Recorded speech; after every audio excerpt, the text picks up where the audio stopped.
Temples के comparison में exam में साउथ इंडिया के टेम्पल्स ज़्यादा पूछे जाते हैं। आओ इनकी एक रीडिंग लगा लेते हैं। मंदिरों में अगर हम बात करते हैं, मीनाक्षी मंदिर जिसको मीना अम्मन मंदिर भी कहा जाता है, मीना अम्मा भी और मीना अम्मन भी, वहाँ के पांड्य शासकों ने इसको बनवाया था। बहुत इंपॉर्टेंट है, टू मच इंपॉर्टेंट। एग्जाम के पॉइंट ऑफ व्यू से अगर हम देखते हैं तो मीनाक्षी मंदिर बहुत महत्वपूर्ण है। ठीक है, माता पार्वती के लिए समर्पित है। वरदेश्वर मंदिर भगवान शिव जी के लिए है, बहुत पूछा जाता है। राजा राज्य चोल ने इसको बनवाया था। श्रीपुरम गोल्डन टेम्पल है महालक्ष्मी का। एकरेश्वर मंदिर है आपका, एकम्बरेश्वर बोलते हैं।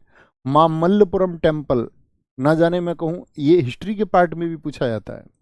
देखो साउथ इंडिया के जो टेम्पल है ना, जब आप हिस्ट्री को पढ़ोगे तो हिस्ट्री वाले सर भी आपको बताएंगे इन टेम्पल्स, जब आप वहाँ के डायनेस्टीज को पढ़ोगे, वहाँ के राजा और वंशों के बारे में पढ़ोगे, वहाँ भी बताया जाता है। ओके, गंगेकोंड चोलपुरम मंदिर राजेंद्र चोल प्रथम ने बनवाया, भगवान शिव के लिए बहुत इंपॉर्टेंट है, क्योंकि इन्होंने उत्तर भारत में जब गंगा के क्षेत्र को जीता था तो गंगेकोंड इनको कहा गया था।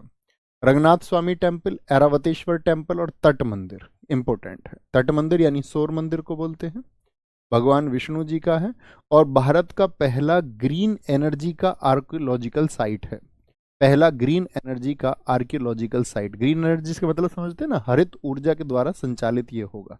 ठीक है, ऐसा नहीं होगा कि भाई बाकी ऊर्जा का कोई साधन इसमें प्रयोग होगा। कर्नाटक की बात करते हैं तो विरूपाक्ष मंदिर भगवान शिव के लिए, आप देख रहे होंगे भगवान शिव और विष्णु जी के लिए ज्यादा मंदिर हैं जी इधर। ओके, हजारा राम टेम्पल है। होयसल मंदिर, ये हमने पढ़ा था, मोस्ट इंपोर्टेंट रहेगा आपके आगे आने वाले एग्जाम्स के लिए। आप इस बार भी एग्जाम देखोगे तो आपको दिखेगा कई जगह आपका होयसल टेम्पल। हमने यूनेस्को की साइट पढ़ी थी, तो यूनेस्को की साइट जब हम पढ़ रहे थे तो वहां पे हमने देखा था कि सबसे महत्वपूर्ण जो है आपका रिसेंट का, जैसे 41वां शांति निकेतन था, 42वां होयसल था, 43वां आप बताएं 43 थर्ड जो साइट बनी वो कौन सी बनी थी। तो ये वहां पे हमने इसका पूरा विस्तार से इसके बारे में बताया था। ठीक है, विस्तार से। भारत का नवीनतम यूनेस्को साइट है ये। 3 मंदिर समूह है, बेलूर मंदिर, हैलोबिड मंदिर और सोमनाथपुरा। किसमें? आपका होयसल में। केरल का पद्मनाभ स्वामी मंदिर है और बहुत चर्चित है, भगवान शिव जी के लिए है ये आपका। ठीक है, और अगर हम बात करते हैं यहाँ पर साथी, पद्मनाभ स्वामी टेम्पल नहीं, पद्मनाभ स्वामी टेम्पल भगवान शिव के लिए नहीं है, भगवान विष्णु जी के लिए है, क्योंकि मैं यहाँ पे गया हूँ। ठीक है, भगवान विष्णु जी की लेटी हुई प्रतिमा है यहाँ पे, भगवान विष्णु जी की यहाँ पे लेटी हुई प्रतिमा है, बहुत बड़ी मूर्ति है उनकी, लेटी हुई मुद्रा में, विश्राम की मुद्रा में। ठीक है, सबरीमाला टेम्पल भगवान अयप्पन के लिए राजा राजशेखर ने बनवाया था। सबरीमाला मंदिर आपने देखा होगा, बहुत चर्चाओं में रहा था। ठीक है, भगवान अयप्पन है वहां पे, आप साउथ में आप देखोगे तो जो भगवान शिव जी के बेटे हैं कार्तिकेय, उनकी बहुत पूजा होती है उधर भी। ठीक है, मुरुगन के नाम से उनको जानते हैं। ऐसे ही अयप्पन को भी बहुत पूजा जाता है साउथ इंडिया में। तो आप देखोगे सबरीवाला मंदिर बहुत चर्चाओं में रहा था कि भाई सबरीवाला मंदिर में महिलाओं के जाने पर रोक लग गई थी, मासिक धर्म के दौरान, या महिलाओं पर जो रोक को लेकर के बहुत चर्चित ये रहा था, तो पूछा जाता है। बहुत बढ़िया भैया, मोइदम है 43वीं, सब लोगों ने बताया, very good very good. Attukal Bhagwati मंदिर, ये महिलाओं का सबरीमाला है। ठीक है, अट्टुकल भगवती थर्ड वन। आंध्र प्रदेश के भगवान वेंकटेश्वर हैं, अहोबिलम टेम्पल है और लेपाक्षी मंदिर। जैसे तमिलनाडु का मीनाक्षी मैंने बताया बहुत पूछा जाता है, उसी तरह से आंध्रा का लेपाक्षी बहुत पूछा जाता है। और ये भगवान शिव के उग्र रूप वीरभद्र को समर्पित है। वीरभद्र समझते होंगे, मैंने एक स्टोरी आपको सुनाई थी अगर याद हो, कि भगवान शिव जी की जो पत्नी थी उनका क्या नाम था जरा बताएं। तो उनके जो आपका ससुर थे उनका नाम था राजा दक्ष। तो राजा दक्ष ने किसको नहीं इनवाइट किया था? भगवान शिव जी को इनवाइट नहीं किया था। ले सती पहुंच गई, सती ने भला बुरा कहा अपने पिता से कि भाई मेरे पति को क्यों नहीं बुलाया, तो और हवन कुंड में कूद करके अपनी जान दे दी। भगवान शिव जी को जैसे ही पता चला, अपनी एक जटा उखाड़ी और वहां कैलाश पर्वत पर पटक कर मारी उन्होंने। कहते हैं उस जटा से वीरभद्र जन्मा, और वीरभद्र उनका पहला रुद्र अवतार है। जैसे मैं अगर बात करूं, शास्त्रीय चर्चा के दौरान भगवान शिव जी के 24 और 19 अवतार बताए जाते हैं, उसको लेकर के वेद है, कुछ 24 कहते हैं, कुछ 19 कहते हैं। जैसे नंदी है एक अवतार, ठीक है, तो ऐसे ही दोस्त माना जाता है कि पहला रुद्र अवतार, गुस्से वाला जो अवतार है, जैसे नंदी गुस्से वाला अवतार नहीं है। ठीक है, तो ये किसका? ये एंगर का इनकारनेशन है। ठीक है, एक अवतार है जो गुस्से का है। तो वीरभद्र ने क्या किया?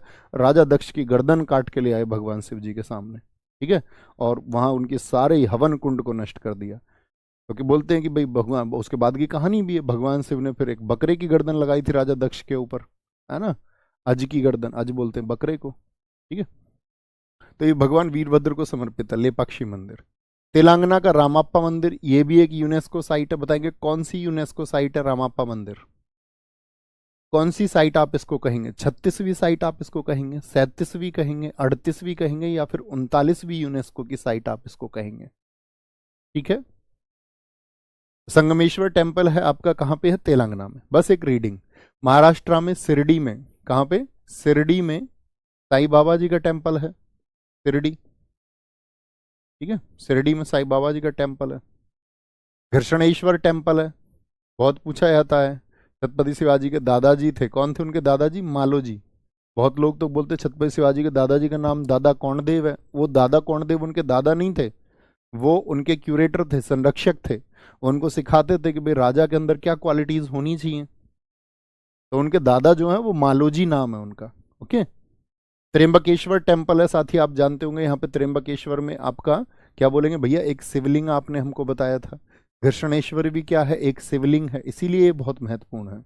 सिद्धि विनायक मंदिर कौन से भगवान जी के लिए? बताओ, ये सबने सुना होगा। सिद्धि विनायक कौन से देवता को समर्पित है? तो गणेश जी को ये समर्पित है। इनको गणेश जी को ये समर्पित है। सिद्धि विनायक बहुत महत्वपूर्ण है। सिद्धि विनायक टेम्पल कहाँ पे है? महाराष्ट्र में है। गोवा में मंगेशी मंदिर, ठीक है, और कामाक्षी टेम्पल। कामाक्षी बहुत पूछा जाता है गोवा का। गोवा का कामाक्षी टेम्पल आपका कौन सा? ये कामाक्षी है, वो मंगेशी टेम्पल है, गोवा के हैं। पश्चिम बंगाल का साथी कालीघाट काली मंदिर है आपका। टेम्पल ऑफ वैदिक प्लेनेटोरियम इसको बोलते हैं। कहते हैं कि जो वैदिक मंत्रों के उपचार आदि के लिए, एक वैदिक सभा के लिए हम वैदिक प्लेनेटोरियम बनाया गया है। अग्नि मंदिर है, विष्णु पर मंदिर है, कहाँ पे है? वेस्ट बंगाल में। गुजरात का सोमनाथ मंदिर सब जानते होंगे, ये भी एक ज्योतिर्लिंग है। ज्योतिर्लिंग हमने बात की थी ना जरा, कितने ज्योतिर्लिंग मैंने आपको बताए थे? बहुत अच्छा आंसर साथियों ने दिया भैया, रामाप्पा जो है वो 39वीं साइट है। सैल्यूट है दोस्त तुम्हारे डेडिकेशन को, बहुत बढ़िया। गुजरात का सोमनाथपुर टेम्पल, इस पे किसने आक्रमण किया था जरा बताएं? तो आप बोलोगे भैया बहुत चर्चित है, महमूद गजनवी, इतिहासकार है एक, एलियट। एलियट कहता है कि गजनवी ने भारत में 17 आक्रमण किए और उसका 16वां आक्रमण जो है वो सन 1025 का है, 1025 का, जो उसने कहाँ पे किया था? सोमनाथपुर, आपका सोमनाथ के टेम्पल पर किया था। द्वारिकाधीश का मंदिर, ये भारत का एक धाम है जो कहाँ पर है? समुद्र वाले हिस्से में है। आप देखोगे ना गुजरात में, इधर समुद्र वाले हिस्से में द्वारकाधीश, बहुत इंपॉर्टेंट है। शामलाजी टेम्पल, यहाँ पे हमने एक उत्सव की बात की थी, बताओ शामलाजी टेम्पल में कौन सा फेस्टिवल आयोजित होता है? जब मैं आपको फेस्टिवल पढ़ा रहा था तो आप बोलेंगे भैया आपने इसी नाम से फेस्टिवल बताया था, शामलाजी फेस्टिवल। शामलाजी फेस्टिवल है, ठीक है, भगवान कृष्ण जी को समर्पित है वो भी।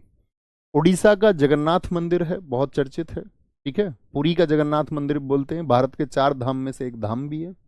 सूर्य मंदिर कोणार्क, कितने रुपए के नोट पर भैया? 10 रुपए के नोट पर है क्या सूर्य मंदिर कोणार्क? जी भैया। देखो अब यहाँ पे आता है कि जब सूर्य मंदिर कोणार्क, उसको हम बोलते हैं ब्लैक पैगोडा, लेकिन एक क्वेश्चन पूछा जाता है व्हाइट पैगोडा कहाँ पर है? तो व्हाइट पैगोडा जो है वो आपका पुरी टेम्पल को कहा जाता है। इसको पुरी टेम्पल को कहा जाता है, पुरी को, जगन्नाथ मंदिर को कहा जाता है पुरी मंदिर। और पुरी मंदिर कहाँ पे है? ये भी ओडिशा में ही है, ओडिशा में ही है। तो व्हाइट पैगोडा बोले या ब्लैक पैगोडा बोले? लिंगराज टेम्पल है, मुक्तेश्वर मंदिर है, फोटोज लगे हुए हैं आपके सामने। बिरजा, राजरानी और समलेश्वरी मंदिर। एक बमलेश्वरी मैंने आपको बताया था, बताओ कहाँ पर? माता बमलेश्वरी, वो छत्तीसगढ़ का है। बमलेश्वरी कहाँ का है? अब बताओ सारे दोस्त मुझे फटाफट से बताएंगे, बिहार में कौन सा सूर्य मंदिर मैंने आपको बताया था? बिहार में। बताइए जरा मुझे, गुजरात में कौन सा सूर्य मंदिर मैंने आपको बताया था? तो आप बोलेंगे गुजरात का मोढेरा बताया भैया आपने। एक आपने बताया था सूर्य मंदिर जो अशोक के पुत्र जलुका ने जम्मू कश्मीर में बनवाया था, और तीसरा बिहार वाला आप मुझे बताइए फटाफट से। स्टैटिक जीके के बुक कभी आएगा बच्चे? अभी 10 तारीख की सेल आएगी तो इसमें मत परचेज करना, मैंने आपसे कहा था मैं आपको बता दूंगा। 1 जनवरी को लेके आएंगे स्टैटिक जीके का अपडेट बुक। अभी नहीं, इस वाली 10 तारीख में भी सेल में आएगी वो तो, लेकिन अभी मैं आपसे गाइड करूंगा उसको, आप उसमें अपडेशन हो रहे हैं तो इससे अच्छा है कि पैसे खर्च करने हैं तो अपडेशन पे किया जाए, अभी उसके लिए वेट करना। इस सेल में आएगी वो, लेकिन इस सेल में परचेज मत करना उसे। ठीक है, बहुत बढ़िया, बहुत बढ़िया, वेरी गुड। समलेश्वरी मंदिर, ठीक है। अब आते हैं प्रमुख घराने और उनके कलाकार। अच्छा, मैंने आपको एक बार ये समझाया था इसी क्लास में कि घराना क्या होता है। आप अपने शब्दों में लिखो घराना क्या होता है। भैया बिहार में सुमेरा का सूर्य मंदिर है। बहुत बढ़िया। देखो, मैं आपको हमेशा बताता था जब वाद्य यंत्र हम पढ़ रहे थे, म्यूजिकल इंस्ट्रूमेंट, की भाई कुछ तबला वादक हैं, कुछ सितार वादक हैं। जैसे सितार में सबसे बड़ा नाम आता है पंडित रविशंकर। तो जब पंडित रविशंकर ने सितार बजाना शुरू किया तो उससे पहले उन्होंने सीखा होगा। अब उन्होंने जो सीखा, तो एक हमेशा गढ़ होता है। जैसे एजुकेशन के लिए मुखर्जी नगर है, इलाहाबाद है हमारे हिंदुस्तान में, यूपीएससी प्रिपरेशन के लिए, एसएससी के लिए आपका आगरा एक आपका गढ़ हुआ करता था, है ना। ऐसे तो ऐसे ही म्यूजिक का भी एक सेंटर होता है, जहां से म्यूजिक आपका डेवलप होता है, विकसित होता है, जहां से उसकी नई नई परंपराओं को जन्म दिया जाता है, नए नए उसमें साथ ही आपका जो सिस्टम्स हैं वो लागू होते हैं। तो जिस एक सेंटर से वो लागू हुए उसको हम घराना कहते हैं। तो आप समझ सकते हैं, जैसे ये पेड़ का बीज होता है, तो बीज क्या है, बीज जन्म देता है सारी चीजों को। तो ऐसे ही संगीत का जन्म जिस घर से हुआ, संगीत का बीज जिस घर से पैदा हुआ, उसको बोलते हैं हम शास्त्रीय घराना। बात क्लियर है, बात क्लियर है, बहुत बढ़िया, बहुत बढ़िया जी। भैया जिस जगह से संगीत शुरू होता है उसको हम घराना कहते हैं। हाँ, एकदम ठीक परिभाषा आपकी है। बहुत बढ़िया नीसू सिंह जी, हमेशा बहुत खुश रहें। जहां से शुरुआत हो, जहां से शुरुआत हो ज्यादातर बच्चों का, जहां से उत्पत्ति हो। वेरी गुड, बहुत शानदार, बहुत शानदार, very good, very good Rahul भाई, बहुत धन्यवाद। आगे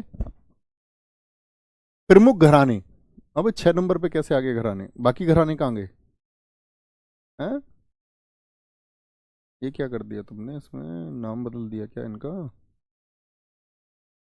नहीं, पीडीएफ एक गायब है। ना, सॉरी सॉरी, गायब नहीं है भैया, भैया गायब नहीं है। देखो 6 नंबर देख के कंफ्यूज मैं भी हो गया, आप मत होना। 6 नंबर से ऐसा लग रहा है पहले 5 नंबर गायब है। ठीक है, पहले 5 नंबर गायब है ऐसा लग रहा है, तो वो एक एरर हुई है नहीं है, ये पहले से शुरू करना है, इसको इस पर फोकस करना है। घराना, तो भैया ऐसा सबसे पुराना घराना कहाँ से है? बहुत बढ़िया, origin from where that calls classical house, बिल्कुल ठीक है, वेरी गुड, ये हुई ना बात। भैया ये आपको देखो, इसमें सबसे इंपॉर्टेंट क्या बात होगी, जो सबसे इंपॉर्टेंट इसमें होगा वो होंगे किसी भी घराने के फाउंडर। इनके अलावा 2 4 नाम हमको और पढ़ने, लेकिन फाउंडर को मत भूल जाना। किसी भी घराने का जो फाउंडर है वो सबसे इंपॉर्टेंट पार्ट रहेगा किसी भी घराने में। ग्वालियर कहाँ पे पड़ता है बताएं फटाफट से? ग्वालियर एमपी में है। तो मध्य प्रदेश के ग्वालियर में उस संगीत परंपरा को जन्म देने वाला ग्वालियर घराना था। उसके संस्थापक हैं हद्दू खान, हस्सू खान और नत्थू खान। और हद्दू खान के दादाजी नत्थन पीर बख्श ने इसके लिए इनको एजुकेशन दी थी। नत्थन, देखो ग्वाले को हम नत्थन से याद रखते हैं। ग्वाला क्या करता है, गाय चराता है। और ग्वाला गाय चराता है तो गाय के थन से दूध भी निकालता है। गाय के टीट्स होते हैं ना, 4 टीट्स, हम हमेशा बचपन में पढ़ते थे, काउ हैज 4 टीट्स। तो थन, थन को हम रिलेट करेंगे किससे, ग्वाले से। ठीक है, ग्वाले से। नत्थन से नत्थू याद हो जाएगा, हद्दू और हस्सू याद कर सकते हैं। ठीक है, ग्वाले जब गाय को आपका घुमाने ले जाते हैं तो बहुत हंसते हैं, बहुत हंसते हैं, हस्सू। विष्णु दिगंबर पलुष्कर, ओंकारनाथ ठाकुर, वीणा सहस्त्रबुद्धे, मीना पंडित, ये इससे जुड़े हुए हैं, जिसमें ओंकारनाथ ठाकुर को महत्वपूर्ण चुन लेंगे। ओंकारनाथ ठाकुर पूछा जाएगा, क्वेश्चन कैसे पूछा जाएगा एग्जाम में, ओंकारनाथ ठाकुर का संबंध किस घराने से है? 4 ऑप्शन दे देगा, उसमें एक ग्वालियर घराना भी हो।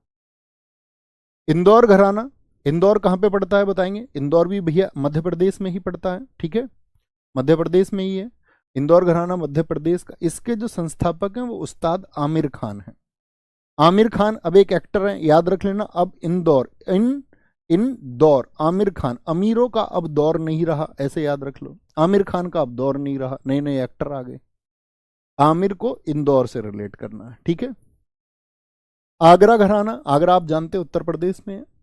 आगरा घराना, अब कोई व्यक्ति आग में यदि झुलस जाए तो क्या हो जाएगा भैया, उसकी जो स्किन है वो सूज जाएगी। आग में किसी व्यक्ति, ऐसा जो आग में झुलस गया, सूज गया, हाजी सुजैन खान, ये तानसेन के दामाद हैं। अब इंपॉर्टेंट बात आती है कि तानसेन कौन है जी। तानसेन है आपका, आप जानते होंगे अकबर जो है आपका एक मुगल सम्राट था, जानते हो ना, बाबर, बाबर के बाद में हुमायूं, हुमायूं के बाद में अकबर, सबसे ज्यादा वर्षों तक शासन किया, 1558 से 1605, 49 वर्षों का शासन है उसका। तो 49 वर्षों में उसके दरबार में 9 रत्न रहे थे, और उन 9 रत्नों में से एक है तानसेन। उन तानसेन के दामाद तो समझते ही होंगे, मतलब जिससे बेटी की शादी होती है वो दामाद होता है। उस्ताद घग्गे खुदा बख्श, आप अगर किसी कस्बे या गांव में रहते तो आपको देखते होंगे खुदा बख्श या खुदा दास की पट्टी होती है एक, आप देखोगे एक पहलवान सा रहता है, उसके हाथ में एक प्लास्टर लगा रहता है, और वो हर जगह फोटो आपने कभी देखा है, एक बॉडी बिल्डर सा पोस्टर होता है और उसके पट्टी बंधी होती है कि भैया यहाँ पट्टी की जाती है, और मतलब हड्डी भी टूटी हुई है उसको भी जोड़ा जाता है। पहलवान की पट्टी बोलते, खुदा दास की पट्टी बोलते, खुदा बख्श की पट्टी बोलते। तो खुदा बख्श क्या है आपका, जब वो आग में सूझ गया तो उसके पट्टी खुदा बख्श ने बांधी। अन्य कलाकारों में प्रेम पिया, प्राण पिया और साजन पिया, यानी फैयाज खान, लताफत हुसैन खान और खादिम हुसैन खान। ओके। किराना घराना, किराना घराना,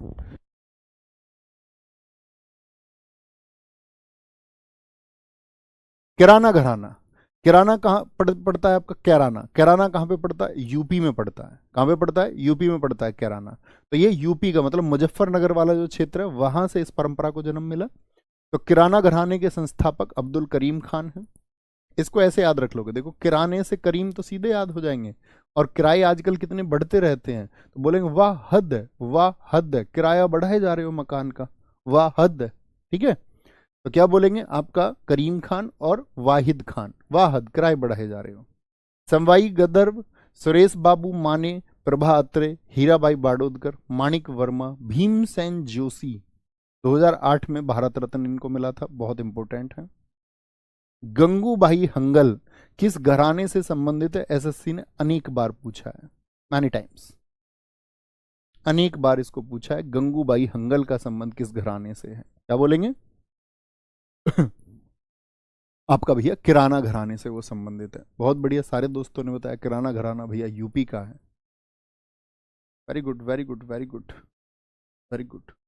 आगे बनारस घराना, बनारस घराने की बात करें तो बनारस घराने की हम बात करते हैं, इसके संस्थापक हैं आपके राम सहाय। कौन है, राम सहाय। अब बनारस घराना जो है साथी, इसमें आप देखो नाम देखना, जितने भी चर्चित हम लोगों ने, जितने भी चर्चित नाम हम सब लोगों ने वाद्य यंत्रों में पढ़े थे, वो सब ज्यादातर नाम बनारस घराने से जुड़े हुए हैं। जैसे उस्ताद बिस्मिल्लाह खान हमने पढ़े थे, शहनाई वादक हैं। राम साहेब मिश्र वही संस्थापक हैं। वो राम साहेब क्या आपका प्ले करते थे, क्या प्ले करते थे भैया आपका, शहनाई। तबला में कंठे महाराज, पंडित गुदई महाराज, अनोखे लाल, पंडित किशन महाराज।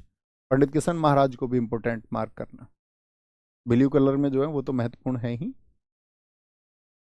ये तो हम जानते हैं ना, ये तो हम पढ़ चुके हैं कि इनका संबंध किससे है।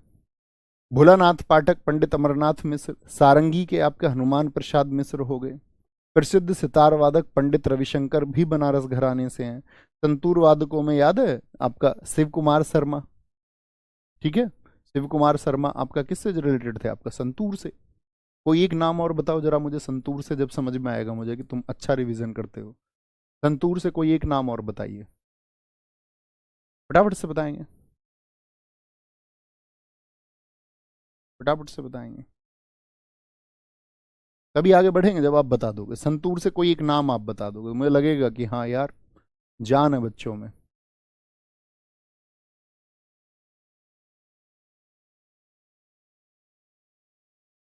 भैया बिस्मिल्लाह खान जी को 2001 में हाँ, आपका क्या भारत रत्न मिला था, हाँ एकदम ठीक है। लता मंगेशकर जी के साथ में मिला था, लता मंगेशकर जी। भजन सोपोरी, ये हुई ना बात, भजन सोपोरी सबने लिखा, भजन सोपोरी। अमजद अली वाला बच्चा तो पगलू बच्चा है। भजन सोपोरी, कई दोस्तों ने राहुल शर्मा लिखा है, कई दोस्तों ने रुस्तम सोपोरी लिखा है, कई दोस्तों ने उल्हास बापट को लिखा है। कमाल कमाल कमाल, ये हुई ना बात। उमा शंकर लिखे हैं कई लोगों ने, वेरी गुड। जयपुर अतरौली घराना, जयपुर कहाँ का, राजस्थान का है। अब जयपुर जा रहे हैं आप, जयपुर घूमने वाली जगह है जी भैया, तो उसके साथ में सामान लाद दिया, लाद दिया, अल्लाह दिया खान। जयपुर जाते टाइम क्या कर लिए, सामान लाद दिया, ठीक है, कि भाई सामान लेके जाओ, घूमने जा रहे हो तो। मल्लिकार्जुन मंसूर, केसर भाई केरकर, किशोरी भाई अमोनकर। तो आप देखोगे जिनके बाद में कर लग रहा हो, कर, नोटिस करना जरा, कर, जयपुर घूमने जा रहा है तो कर देगा वहां पे या नहीं, टैक्स, जी भैया, अड कर। आप कहोगे जी भैया ये तो सही बात है, कर वाले। तो किशोरी अमोनकर सबसे महत्वपूर्ण नाम है इसमें। किशोरी अमोनकर का संबंध एसएससी ने, ऐसा कोई एग्जाम नहीं, या मैं पूछूं अन्य जो एग्जाम है सेंट्रल के जहां पे किशोरी अमोनकर ना पूछी गई हो, किशोरी अमोनकर का संबंध किस घराने से है, तो किससे होगा, जयपुर अतरौली घराने से होगा। रामपुर सहसवान घराना, उस्ताद इनायत खान और महबूब खान। इसने अपने महबूब को लेकर के ये कोई अपने महबूब को लेकर के फुर हो गया, ठीक है, फुर हो गया, तो उस पर रख दिया गया इनाम कि भाई ढूंढने वाले को इनाम मिलेगा 1 रुपए का, है ना, जो महबूब को ढूंढ के लाएगा। तो महबूब को लेके भाग गया, उस पर इनाम रख दिया। अब देखो महबूब को लेके भागा है तो सीधी सी बात है साहस वाला आदमी होगा, तो साहसवान घराना, साहस वाला आदमी तो करेगा इस काम को, नहीं तो लोग धोखा दे देते हैं, है ना, महबूब का साथ छोड़ देते हैं। प्रतिपादक इसके गुलाम मुस्तफ़ा खान है, उस्ताद निशार खान है, उस्ताद राशिद खान है, सुलोचना जी हैं, आपका बृहस्पति जी, मुनीर नियाजी, सादिक हुसैन खान, जिशान खान है आपके, जिशान खान एक स्टूडेंट था हमारा, जिशान खान, अब तो दिखता नहीं, पता नहीं कहाँ, पहले कमेंट्स में मुझे याद आता था नाम उसका यूट्यूब पे, जिशान, बात भी होती थी उससे, अब पता नहीं कहाँ है कलेक्ट हो गया कि यहाँ तैयारी छोड़ दी होगी। पटियाला घराना, दिल्ली घराने की शाखा। देखो पटियाला क्या होता है, बोले भैया अब राजा लोग लड़ते थे भैया, युद्ध लड़ते थे तो पटियाला पैग लेते थे विजय के बाद में। फतेह अली, फतेह करने के बाद में फतेह अली अली बख्श क्या करते थे, फतेह अली पटियाला पैग लेते थे भैया। पटियाला कहाँ पे पड़ता है बताएंगे भैया, पंजाब में, दिल्ली घराने की शाखा है। इससे बड़े गुलाम अली खान का नाम जुड़ा हुआ है, बड़े गुलाम अली खान मोस्ट इंपोर्टेंट है। सबसे ज्यादा जितने भी नाम हमने पढ़े, किशोरी बाई अमोनकर और बड़े गुलाम अली खान सबसे ज्यादा पूछे जाते हैं। बेगम अख्तर बहुत महत्वपूर्ण नाम है, ब्लू कलर में है वैसे भी। निर्मला देवी, नैना देवी, परवीन सुल्ताना, किससे हैं, पटियाला घराने से। दिल्ली घराने की शाखा थी पटियाला। दिल्ली घराने के संस्थापक हैं आपके उस्ताद मम्मन खान। कौन, मम्मन खान, बहुत महत्वपूर्ण है। तानरस खान ने इसको स्थापित किया था कि भाई इसको बनाया जाना चाहिए, लेकिन वो बना नहीं पाए थे, सब्बू खान भी। फाउंडर इसके मम्मन खान है, ठीक है। दिल कहाँ लगता है लोगों का, मामा के यहाँ। जब हम बच्चे होते हैं तो सबसे ज्यादा हमारा दिल कहाँ पे लगता है, बहुत बढ़िया प्रिंस यादव जी, सर मुझे पहले समझ में नहीं आता था, अब समझ में आता है। धीरे धीरे जब दोस्त शुरुआत से आप लेके पढ़ना शुरू करोगे तो धीरे धीरे चीज़ों को जैसे जैसे स्टोर बनता है तो आपके अंदर कॉन्फिडेंस आता है। एक दिन में, 2 दिन में, 1 महीने में कॉम्पिटिटिव एग्जाम की तैयारी नहीं होती है, धीरे धीरे धीरे धीरे आप करते जाते हैं, रिवीजन करते जाते हैं, और वो कमाल है, ठीक है। दिल्ली घराना मम्मन खान, ठीक है, तो मामा के यहाँ क्या लगता है, दिल लगता है, ठीक है। सब्बू में तो याद रखना भैया, सब्बू के पास भी दिल लगता है। चांद खान, नसीर अहमद खान बहुत महत्वपूर्ण नाम है, उस्मान खान, इकबाल अहमद खान और कृष्णा बिष्ट। भिंडी बाजार घराना, भिंडी बाजार घराना कहाँ का है बताओ फटाफट से, किस स्टेट या किस जगह से संबंधित है भिंडी बाजार घराना, कौन बच्चा बताएगा, बोलेंगे भाई, भैया अधिकतर मुस्लिम लोगों के नाम क्यों नहीं, हिंदू लोगों के नाम भी है ऐसा नहीं है, ज्यादातर मुस्लिम लोग हैं जिन्होंने आपका संगीत की परंपरा को, आज भी आप देखिए ना, गजल गायकी से लेकर के अन्य कुछ संगीत में लोग हैं तो वो आपको ज्यादा लोग मिलेंगे, है ना, बहुत बढ़िया। बताओ भाई बहुत बढ़िया। भिंडी बाजार भैया मुंबई में है, मुंबई में, महाराष्ट्र में भिंडी बाजार, बहुत बढ़िया। इसके संस्थापक हैं छज्जू खान, क्या बोलोगे, छज्जू खान है। प्रतिपादक इसके साथी आपका जिन लोगों ने इस परंपरा को आगे बढ़ा है, अमन अली खान है। और सबसे महत्वपूर्ण नाम आप देख रहे होंगे यहाँ पर, लता मंगेशकर जी का। तो लता मंगेशकर जी मुझे बताइए किस घराने से जुड़ी हुई हैं, किस घराने से जुड़ी हुई हैं लता मंगेशकर, तो आप बोलेंगे भिंडी बाजार घराने से जुड़ी हुई। अब यहां पर भी आ जाएंगे आपके कर, तो आप बोलेंगे भैया कर तो आपने बताया किशोरी भाई अमोनकर, तो कर मतलब कर देगा कहाँ, जयपुर में, तो भैया ये तो हमको कंफ्यूज कर देंगे दोनों नाम, तो याद रख लेना शशि के पास कला है, वो भिंडी अच्छी बनाती है, ऐसे नाम याद रख लो, ठीक है। और ये कला उसने किससे सीखी है, अंजनी बाई से, ठीक है। शशि के पास एक कला है, तो शशि कला नाम याद रख लीजिए ना, तो शशि के पास एक कला है कि वो भिंडी अच्छे बनाती है, और ये किससे सीखी उसने, आपका अंजनी बाई से सीखी, अंजनी बाई से, ठीक है। मेवाती घराना, ये साथी आपका हरियाणा राजस्थान का क्षेत्र है। मेवाती घराना। घग्गे नजीर खान, क्या बोलोगे? नजीर खान। कोई मेवा ना चुरा ले, मेवा दूध से बनती है ना, तो उस पर नजर रखनी पड़ेगी। घग्गे नजीर खान। पंडित जसराज, मोतीराम मणिराम, संजीव अभ्यंकर। लखनऊ घराना हमारा अंतिम घराना है, ये यूपी का है। बिंदादीन महाराज हैं, कौन है? बिंदादीन महाराज, जो कत्थक पे हमने पढ़े थे। और महाराज लोग जरा बताना किस म्यूजिकल इंस्ट्रूमेंट से ज्यादा जुड़े हुए हैं। जैसे बिरजू महाराज हम बात कर लें। कोदक सिंह, बेगम अख्तर दो घरानों से जुड़ी हुई हैं, अभी बताया मैंने आपको, बड़े गुलाम अली खान जी के साथ में, और लखनऊ घराने से बेगम अख्तर जुड़ी हुई हैं। तो ये हमारे घराने हैं जिनकी एक रीडिंग हमको लगानी है। मैंने आपको बताया कौन कौन से महत्वपूर्ण नाम है, उन महत्वपूर्ण नामों को भूलना नहीं है, ठीक है। बहुत बढ़िया सिद्धार्थ जी मेरे भाई, बहुत thank you.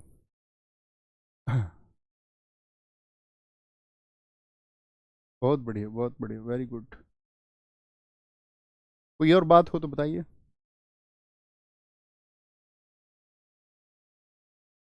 Very good, very good, very good.